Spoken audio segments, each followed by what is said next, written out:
It is podcast number 20. And today we're going to talk about Immunity 101, how to ward off viruses. So being with the current state of the world, viruses are something that everyone is focused on. And a lot of people want to know what they can do to prevent getting them, keep themselves healthy, keep their families healthy, and essentially just continue to do that going forward. So the first thing we're going to talk about are foods to eat. We're going to go through some topics. We're going to teach you what you can do, what you can help your families do for you guys to stay healthier. And some of these might actually surprise you. So, quality protein and sufficient amounts. So, protein is very important because every tissue in your body is made of protein, right?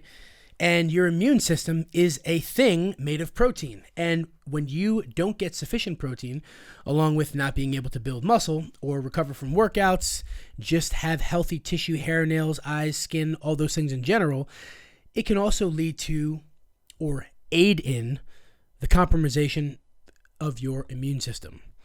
So when we talk about what types of protein are good to have, really all of them. You got your chicken, beef, fish, all the things that you already know likely are healthy for you. But then we got to talk about the quality of them, right? So things like wild caught, like grass-fed, and this includes fish also, shellfish and finfish. Wild caught, grass-fed, organic, pasture-raised, organic. These foods have less or none of the food additives, pesticides, color additives, which is pretty common in salmon that's not wild caught, antibiotics, hormones. So these invaders, these non-organic compounds that you take in, your body perceives as invaders, as foreign objects, and that can cause inflammation.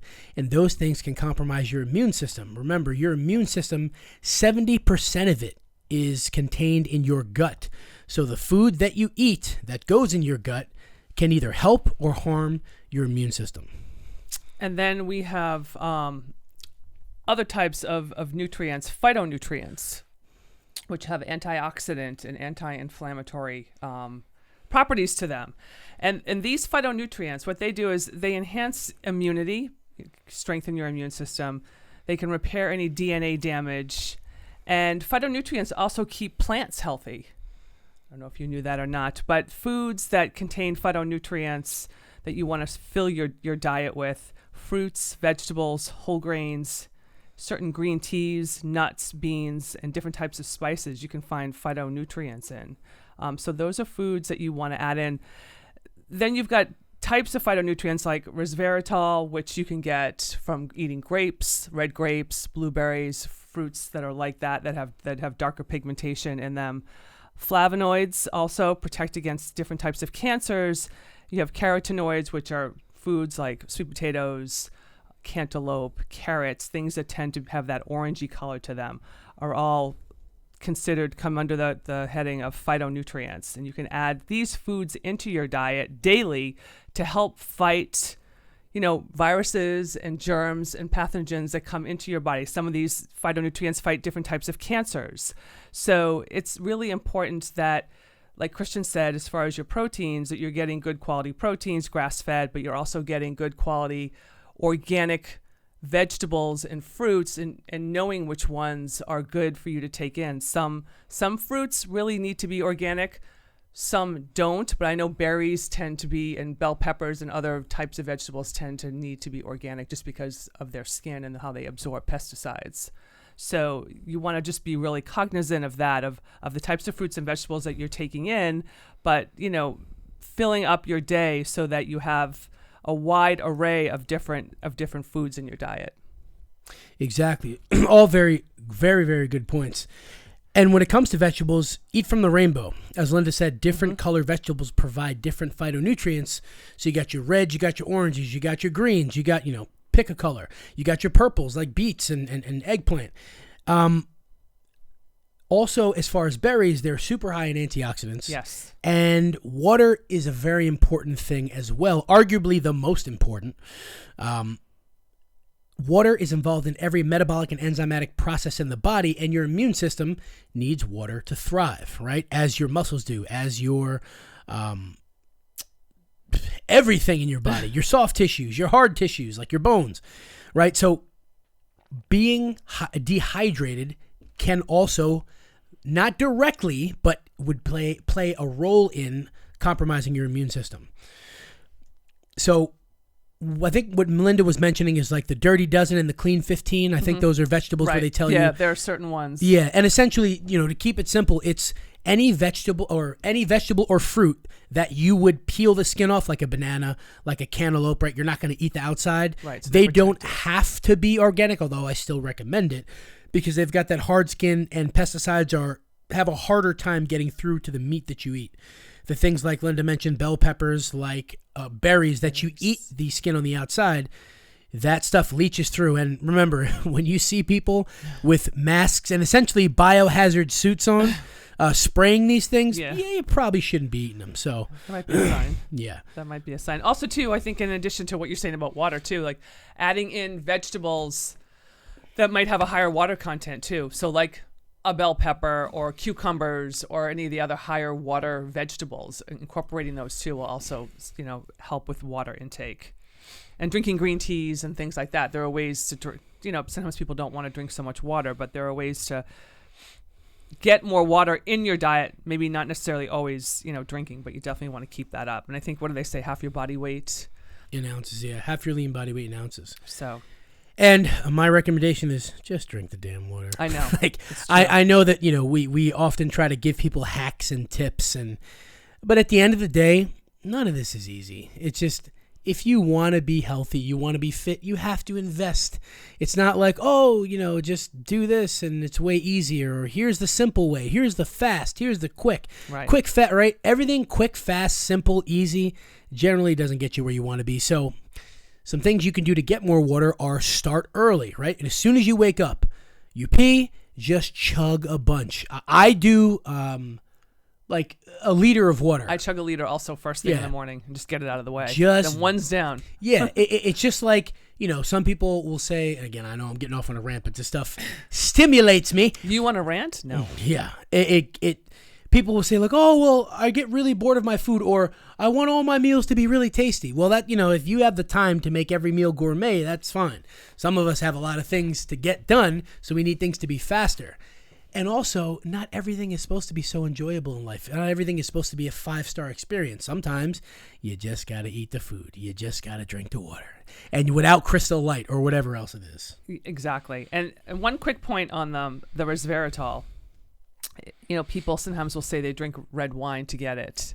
And in doing the research for this podcast and looking at things you should do and things you shouldn't do, and one of the things you shouldn't do is alcohol consumption. And if you're having a glass of wine once a week, that's fine. It's probably not going to do that much. And sometimes it does. They say it does have certain health benefits, but the amount of wine that you'd have to drink to get the amount of resveratrol out of the wine is a lot. Yeah. I don't actually have a number, and I probably should have found that info for you guys, but I'm sure it's easy to find. But you're way better off going for vegetables and fruits that have that dark, blue, red, rich colors. That's where you're going to get the majority of it. And you can buy a supplement. You can supplement with it. But as with anything we're telling you, Christian and I always choose whole foods over shakes, bars, or supplementation. You always want to get your nutrients from your foods first, and then kind of use, if you feel like maybe you fell short in an area sometime, once in a while, maybe you take a multivitamin daily just to sort of maybe smooth it over a little bit. But for the most part, if you're eating healthy, you're getting what you need. Exactly. And again, just to touch on it briefly, so it's called the point of diminishing returns. How much alcohol do you have to consume to get what you think is the correct amount of resveratrol to get the health benefits from? As we mentioned, if you're sitting there thinking, wow, I could drink a bottle of wine a night and I'm getting healthy. No. It's probably even more than that. You're just pickling your liver. Just stop. Yeah, and hurting your immune system. Yeah. It definitely affects your immune system. Yeah, and that's why you get to sleep pretty easily right after you drink it, but then you wake up 3/4 of the way through the night and your sleep is ruined. Right. And if you're a woman over 40 or over 50, you're probably having hot flashes at that point too. So exactly. So essentially, eat the whole food and just do it the way you know how to do it. Like when you were a kid, you sat down at the table, you eat your vegetables. If you had parents like me, you're not leaving the table till you eat your vegetables. You as an adult, we recommend don't leave the table till you eat your vegetables. And sleep. Yes. Sleep. Beautiful, delicious, wonderful, often underrated sleep. I am such a huge advocate of sleep. I'm actually reading a book right now. I might have mentioned it in another podcast, but Why We Sleep. And by Dr. Matthew Walker, who is the foremost expert on sleep out of the UK. And my God, the things I am learning about why sleep is so important.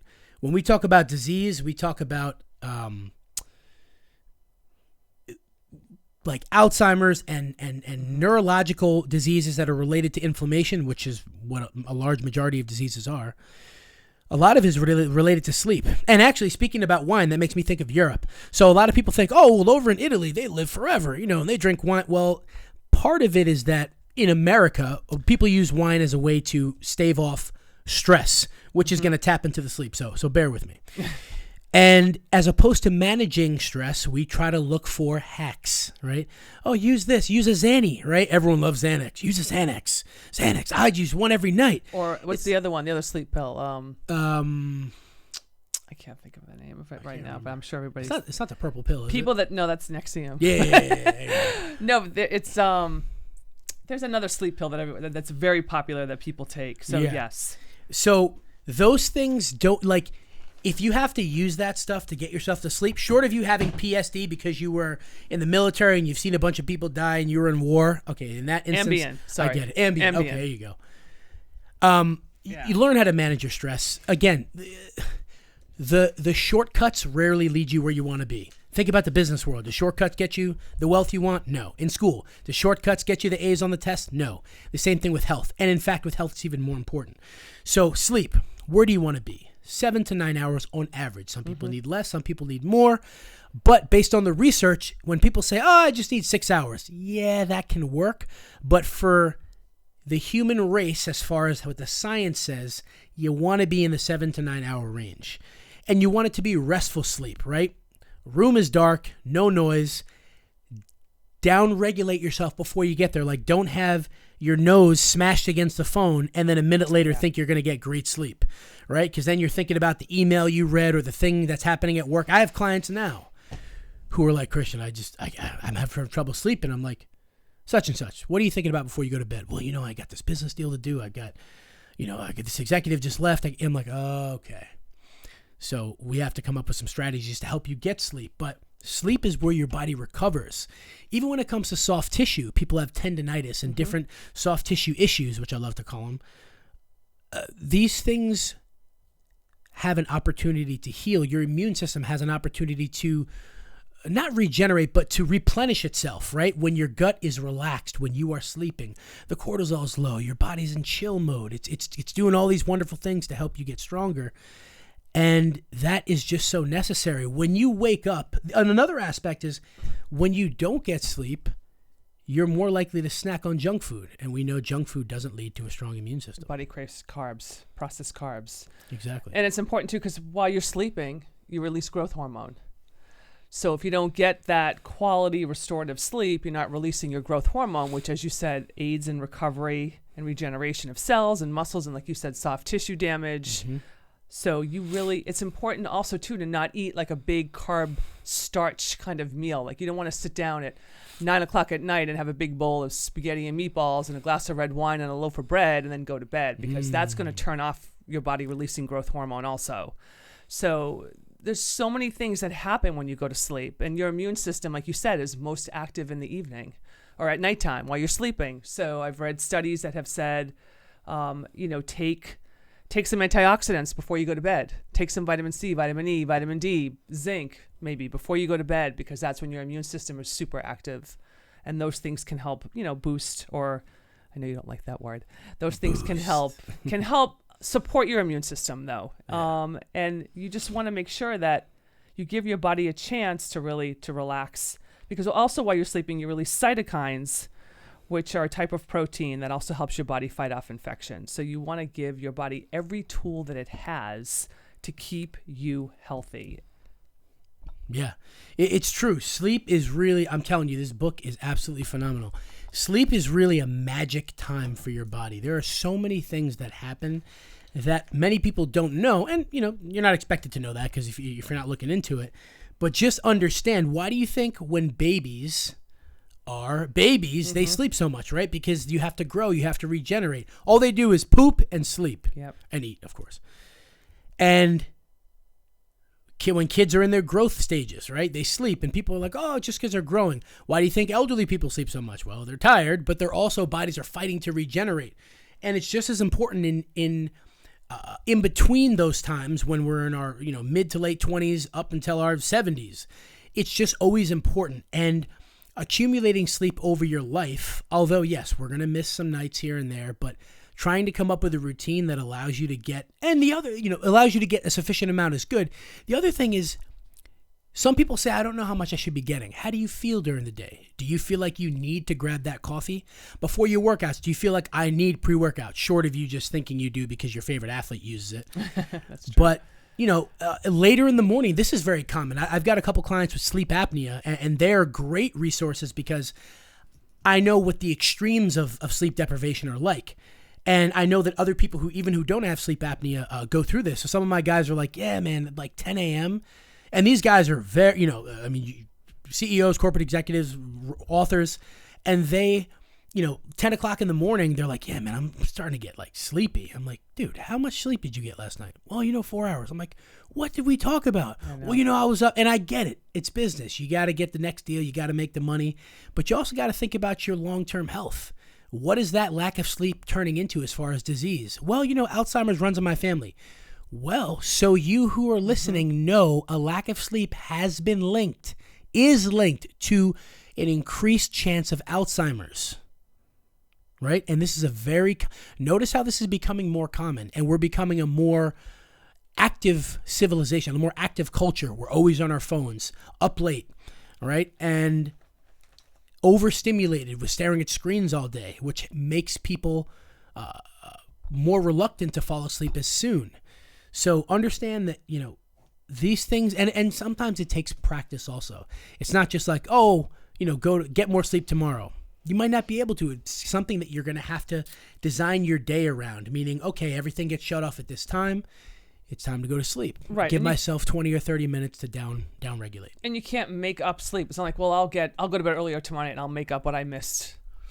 It doesn't work that way. And the key, I think one of the big takeaway points from this podcast today is doing things for your body that are going to keep inflammation down, because when your body is inflamed, that's when your immune system has a really hard time. And inflammation is, like Christian said, directly linked to Alzheimer's, dementia, Parkinson's disease, diabetes. These are all inflammation diseases. And the more things that we can do by eating the right foods, by getting enough sleep, keeping alcohol really low, trying to keep your stress level low, which I know is hard, and that's the next topic we're gonna kick around a little bit for your immune system, is stress. Chronic stress can just wear you down, and then now you're talking about some serious illnesses. I mean, we're directing this one today more towards viruses and common cold and keeping yourself healthy, but there's a whole nother world out there of things that can go wrong when you're chronically stressed day after day after day, and you're not finding a way to relieve it, whether it's meditation or exercise or other means. But you want to make sure that the foods that you eat and the way you're treating your body helps keep inflammation down. Exactly. Phenomenal points. And it's just put yourself in this. I feel like sometimes when we tell these things to people, like it makes sense, but people don't understand how grave it is. So for example, any of you who have a family member with Alzheimer's or dementia, my grandmother right now is suffering from it. And, she doesn't remember who I am. When I call her on the phone, she's like, I'm like, oh, Grandma, it's Christian. She's like, Christian, who's Christian? Right. And then she calls for people that aren't there. She asks for things that are not in the room. And it's my first close-up experience with someone who's having bad cognitive decline. Now, she is about 90, so she's been kicking it for a long time. We've got old age in our genes. So, but she's the first family member that I've had a close experience, like standing next to her, talking to her, and she has no idea who I am. And part of me thinks, I wonder if any of this has to do with sleep. Because obviously I haven't done a study on her, so I don't know. But think about that sometimes. Right. Like, you may be that older person and you get this illness and you don't get the opportunity to enjoy the last 20 years of your life, or however long, because you shunned exercise, you shunned eating right for, the parties and the junk food and the quick fixes. And now you're at the stage where it's irreversible, and you're sitting in an assistance home thinking, while your brain still operates well enough, and you're thinking, shit, I wish I could change it, but it's too late. It's interesting too, because, I've had older relatives too that have developed dementia as they've aged, but being 90 something years old, that's a long time ago, when we didn't use as many pesticides on our foods, and we didn't do as many probably no genetically modified foods when she was growing up. I'd be curious to know what the trigger would be, because now when you see it happening, you'd be like, well, we've heard our food supply and things are genetically modified, and pesticides and Roundup and what is it, BPA? What's in the plastic? I can't. Bisphenol A. Yeah. Those things. There's just so many things you could point to nowadays. So it's interesting that someone that's been around for a while, probably in a time period when the food supply was still good, really good, which I think is why when you go to other countries like Italy and other countries, they still have good soil, and they have good plants, and they eat well, and even the wine we probably make here in the States, the grapes are sprayed with pesticides. So you're taking in all that too. So it's you really have to be vigilant, but it's not that hard. It's not that hard, people, but it sounds like it's hard to take care of yourself, but it's really not. You have to make the right choices when it comes to what you're going to ingest, what you're putting in your mouth, and then what's it doing as it goes down and filters through, like what's it going to do to you. So you got to think about that and just make the right choices. And get movement. Your body needs to exercise. Exercise will reduce that stress level, and it's going to release stress-related hormones that are going to help you, and positive endorphins and things that'll help your immune system stay strong, versus things that you're doing sitting on the sofa and having a few glasses of wine and eating some Doritos or something. Everybody pretty much knows the things that they should be doing. So, but yeah, that's a good point. I'd love to know what her lifestyle was when she was younger. Yeah. And something that I think about now, just, to sort of. They had better food then. Yeah. And she was born in Jamaica. So all their food is organic. Oh my God. You literally pick it out the backyard. Yes, it was a poor part, but they grew a lot of their food, or they get it from the local market. And I've been there and seen, and the food is phenomenal. Everything is so fresh and juicy. But anyways,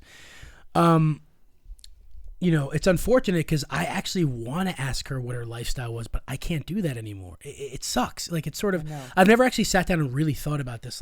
Shit, man, there's nothing else I can do. I can't, I don't know what memory she has left. And this is just my urge to you guys. I care about you guys, the listeners. We care about you. We want you guys to be healthy, and that's why we live these lifestyles, because we believe in this stuff and we know that it works. And if you're, if it means that you don't buy that cup of Starbucks so you can put that $5 towards buying yourself organic vegetables, right? Versus pesticide ridden, then do it. What if that means 10 more years on your life? What if that means 5 more years, right? And you have kids. Don't you want to see the grandkids get older? They go to college. You walk down the aisle.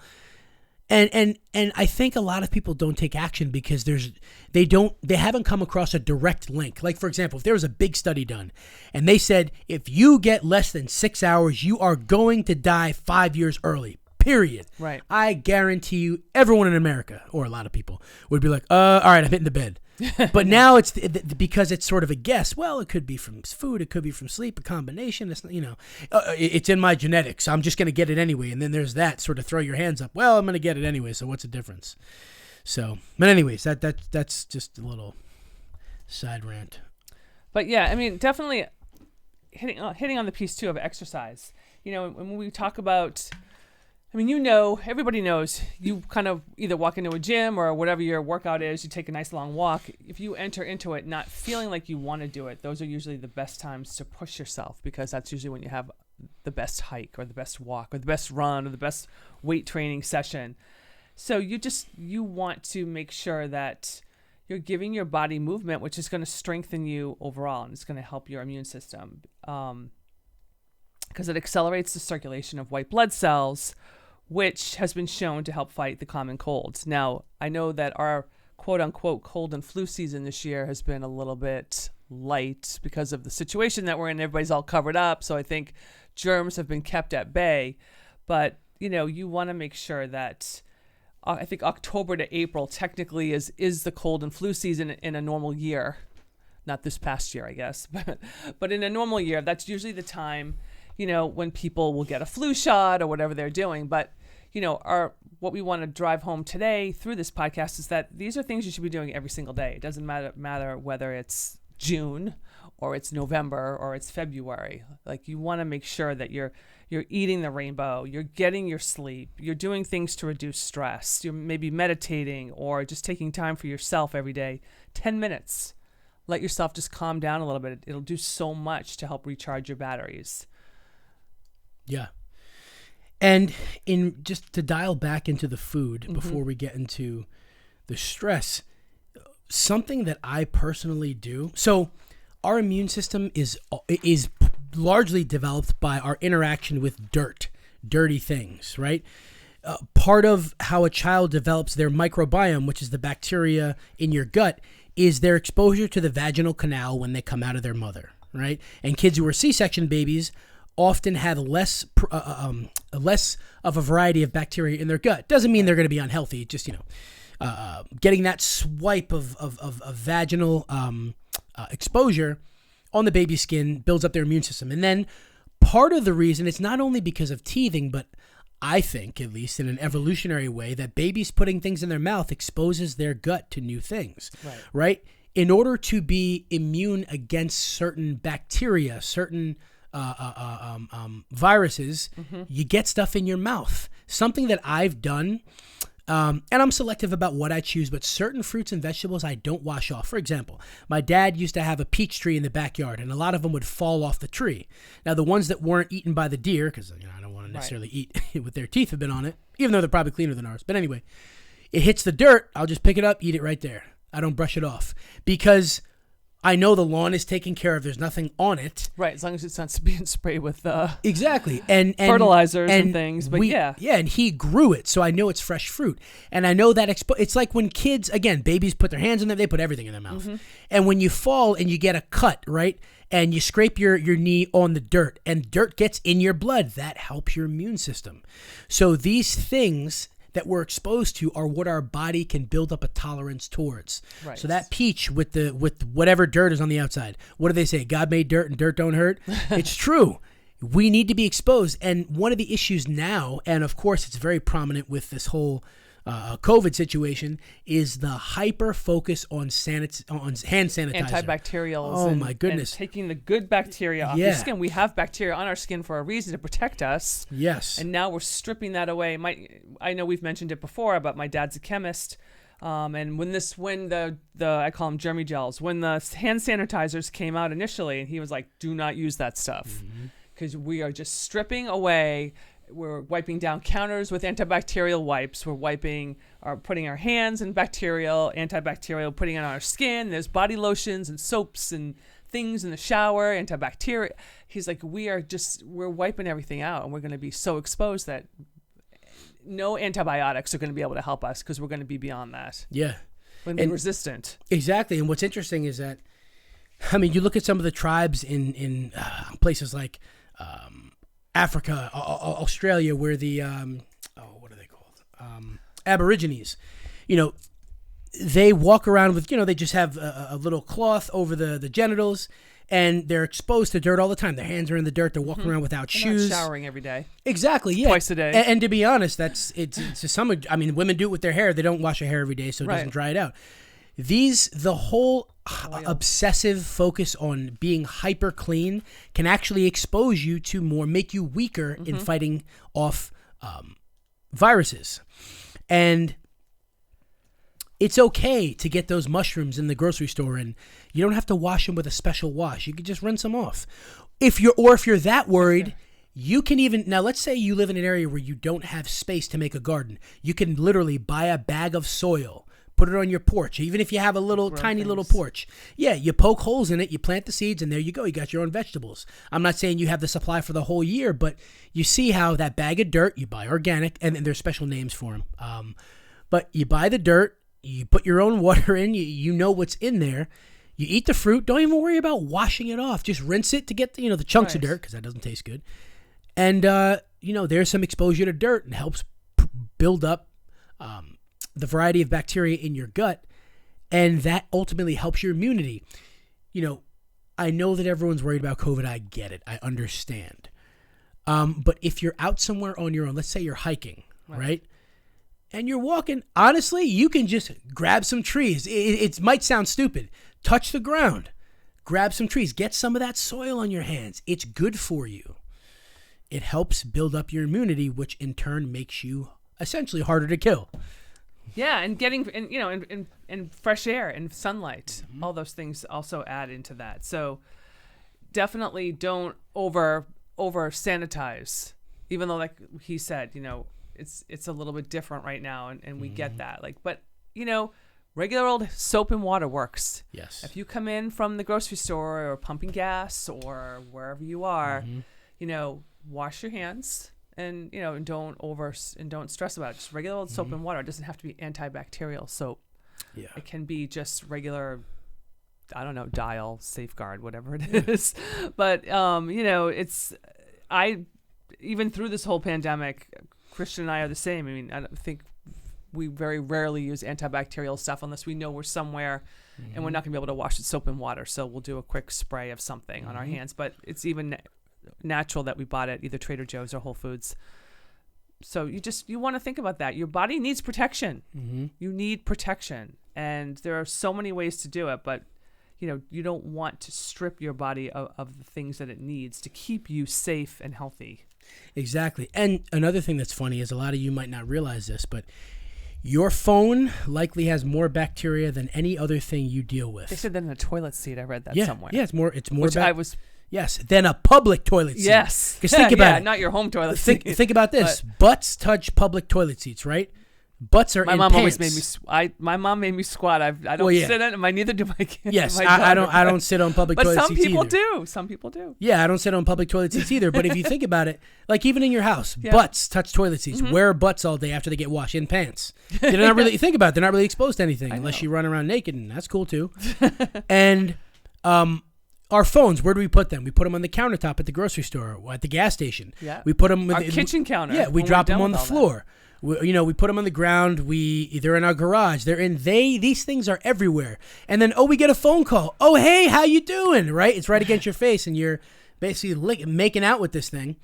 And, you touch it, and then you touch your face. And so what would be interesting is that, I'm not even going to get into that. So, another podcast? Yeah. Well, you'd be interested to know if you did a culture of the types and variety of bacteria on your phone, I guarantee you would be disgusted. I've seen some studies that they do of doorknobs in public places. Oh, doorknobs is another one, right? You go to the grocery store. Now, of course, not if it has a sliding automatic door. But you come across plenty of doorknobs on a daily basis. They've done swabs. And do you know how much fecal matter is on tons of doorknobs? Oh, yeah. I'm talking stores. I'm talking people's houses. But this shouldn't disgust you because it's normal. Yeah, we've been doing it for years. Yes. And for the most part, we're fine. Yeah. So, well, the problem is we've been taught to think, poop is ill, right? Look at dogs. They eat poop. What happens to them? They're healthy. What do they say? Now, dogs that eat poop, what do they say about dogs' tongues? Cleaner than humans. That's what they say. All right? Yeah, and that's because they've done cultures on them. They've actually tested them. So remember, don't hide from the things that you think. Yes, again, we know COVID is different. But as much exposure as you can get to nature, get your hands in the dirt. If you're walking outside, take your shoes off. Let the toes breathe, right? And get some exposure to some soil. And the one thing that you can do to protect other people's immune systems is that if you think you're sick with whatever, a cold, a stomach bug, whatever it is, just maybe don't go around people. Don't go to the gym and sneeze on the freaking dumbbells. Yeah, or don't sneeze in your hand and then grab the dumbbells. Yeah, shout out to my experience back when I used to work at Equinox. I've witnessed it a lot too. But the point is that there are things that you can do to help other people, which is if you're sick, stay home. Don't go to the office. Don't go send your kid to school with green stuff coming out of his nose so that he infects all the other children and then everybody goes down. But those are things too that are important. Like let other people have a fighting chance, or tell people that don't shake hands with people if you think you're sick, kind of thing. But so that's one way to be kind to your fellow man. Yes. So now stress. Linda touched on stress before, and it's a huge contributor to compromised immune system. It's also a huge contributor to struggles with weight loss. It's also a huge contributor to struggles with gaining muscle, right? And chronic stress is bad. It's also linked to high blood pressure. It's linked to chronic inflammation. So stress is a huge thing. We want to manage it. Now, some stress is good. There's distress and eustress. Distress is, the boss comes in, tells you your performance review is terrible and you're on your way to getting fired, right? Bad stress. You have a fight with the girlfriend or the boyfriend. Bad stress. Right. Eustress is you have the workout and you felt great afterwards, and it's going to make you a stronger person. Something happens in your life and you assert yourself and you feel great about it. You know what? I did such a good job there. Eustress. So make sure that you focus on getting time to yourself, right? Don't always, if you're on 24/7, especially for the parents out there, I know it is a struggle. If you got several kids, they all have sports, you got a job, you're getting up early, you're doing all the things, make time for yourself. And if you sit there and tell me I don't have time, you have to make it, right? If people who are insanely busy, I'm talking people who run like billion-dollar companies with 5 kids and a wife, and if they can make time for themselves, you can also. You just got to strategize. And you have to work on your perception of stress. Not everything is as stressful as you might have been led to think, right? Someone gives you a weird look at a store. Well, who gives a crap? Don't give it legs. Right. That's called letting it go. Yeah. Someone flips you off in the car. Oh my God, it happens to me all the time. Yeah. You know what? I'm just That's very true. Yeah. I'm like, cool. He's telling me I'm number one. I love you, man. I hope you have a great day and don't get a flat. Like it's assert yourself in your life. Like I mentioned, if you're a doormat, right? Like you go to the dealership, like we had talked about previously, and they tell you that, you need all this work done to the car. We already went ahead and did it, and here's your bill. It's like $5,000, and you're like, well, this is BS. Well, assert yourself and tell them what you really think. I'm not paying for this, Or if you have the person at work who's just always doing those things that stress you out, rather than biting your tongue and, well, I don't want to make waves. Go make waves. Listen, such and such, I don't like the way you spoke to me, and I'm not going to accept that. Change your tone or whatever you got to say to them. Like, this is not allowed. I'm not going to allow you to do this to me going forward. Understand that. You will respect me. You know what I mean? Like, these are the things that build your character up and help you manage stress, because these are all stressors, right? Relationships, communicate with your spouse. Don't just sweep things under the rug, literally, whether it's like they leave the hair in the sink or the toenail clippings. Right. It goes to positive mindset, too, and just being a positive person or a strong person all the way around, not just physically strong because you're going to the gym, but mentally strong. Being mentally strong is going to help you ward off those kind of stresses, because you're going to think, initially you might be like, then you're like, okay, I got this. I'll do this and this and this, and that'll take care of it. So keeping your brain sharp so that you can manage things that come along your way, and you stay calm around it too, because the minute you overreact or go off the deep end, that's when you can't think clearly and rationally, when you let your emotions take over. And, you may feel emotional initially, but then, okay, how long are you going to stay in that space, that emotional space? Do what you have to do. Take a walk, read something, whatever it is to sort of calm yourself down, dial yourself back a little bit, and then say, okay, let me look at this logically. What's the worst case scenario, best case scenario? How can I handle this? What are my options? Who do I have to talk to? Like, things like that are going to help you stay mentally strong. And when you're mentally strong, you can deal with just about anything, especially I think if you're a parent out there, like Christian mentioned, a lot of kids, everyone's going in different directions. You've got to stay mentally strong, because if not, you will lose it, because if you have so many things happening, so many balls in the air, to use the phrase. You want to be able to juggle and handle everything and be like, I got this. I can stand on one foot, juggle all these balls in the air, and I can handle it. I got everybody's where they should be, or I'm feeling good. So you want to make sure that you keep the brain sharp, however you're going to do that. Exactly. It's not what happens to you, it's how you react to it. Right. That is a huge part of life. So again, that person that flips you off in the car, that flat tire you get, stop in the moment and think, is this really that detrimental? Mm-hmm. He flipped me off. What does that mean? I'm probably never going to see this person ever again. Right. All right, who cares? All right, somebody cut you in line at the store. Sure, address it. Like I said, assert yourself. Mm-hmm. And if you decide to back down and just let them go, think, is this really that detrimental to my life? Who cares? I got to wait 2 more minutes. Big deal. I know. And sometimes it's just a matter, too, of getting calm with yourself for however long it takes to just, breathe and relax and say, okay, what is really the severity of the situation while you're trying to figure out how you're going to handle it. Yeah. And if you're low on sleep, these scenarios makes it work. Exactly you're going to be much more apt to snap in any of these scenarios when you're already irritable. And if your diet sucks, pardon the French, but if your diet's crappy too, so you're eating crappy food, you're drinking alcohol at night, you're not getting enough sleep, and now stressors are coming into your life, you're going to not be in a position to handle things rationally. You're going to be all over the place. So by keeping you can keep your immune system strong by all the things we just talked about, eating and certain supplements and exercising and reducing stress and getting enough sleep, all these things. If you're doing all these things all the time, you're going to feel much better, much happier. And not to say that things aren't going to happen, because stressors happen.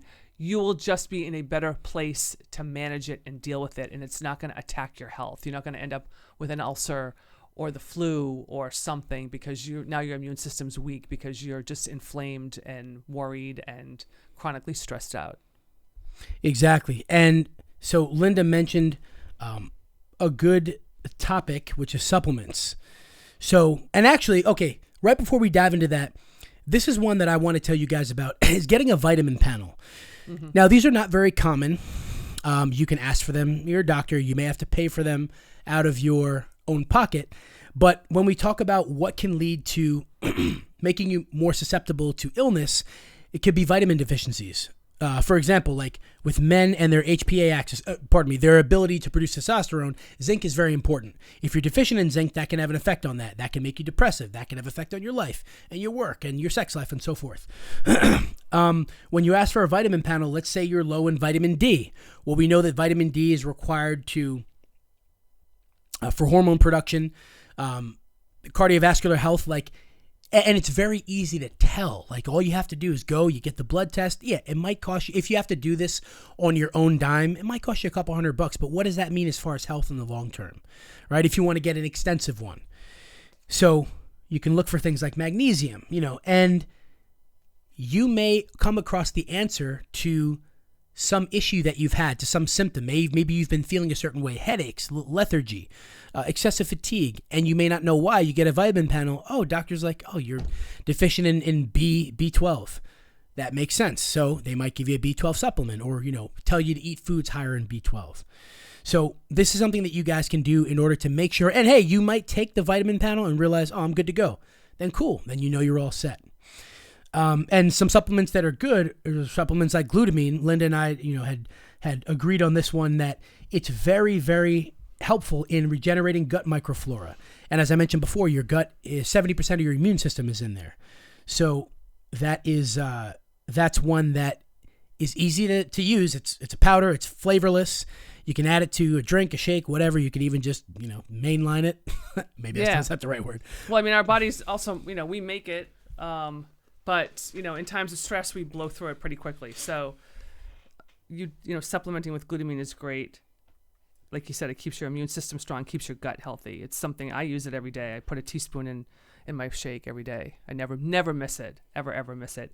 And I actually started using it when was competing, because a lot of athletes, bodybuilders use it during prep just so that they don't get sick. So it's one thing to definitely add in. You won't even know it's there. It's just a plain old white powder. Exactly. And, the last part is mindset, like Linda mentioned before. What are you thinking about on a daily basis? One of my favorite quotes is, "You are not what you think you are, but what you think you are." That means what you think about all day is what you become. If you think about the things you don't have, if you're thinking about, oh, well, I hate my job and it's a gloomy day, and, all these things that don't help you move forward in life, you got to really consider, what are you surrounding yourself with? And that's information and people. If you have friends that always talk about all the bad things, oh, the prices are up and taxes are here, and you believe this guy, and look at this guy, Tom Cruise is dating who? All this stuff that doesn't matter and doesn't add to your life and may just stress you out. Listen to some motivational, inspirational people. If you guys need any names from people, we can give you some. Matter of fact, some people that we like to listen to, I like Brian Tracy, Les Brown, Eric Thomas, Zig Ziglar, the list goes on. And just people who talk to you about how to live the most successful life based on what you define as success. Doesn't necessarily mean money, doesn't necessarily mean fame and all these things, but whatever you define. Maybe it's being the best mother, maybe it's being the best father, maybe it's being the best at your job, right? Maybe it's being the best CEO. Who knows? Maybe it's creating a charity for somebody or something. But understand that the things that you focus on all day will grow in your experience. I agree. Absolutely. And with that, we will see you next time. Remember, get your hands dirty to keep yourself safe.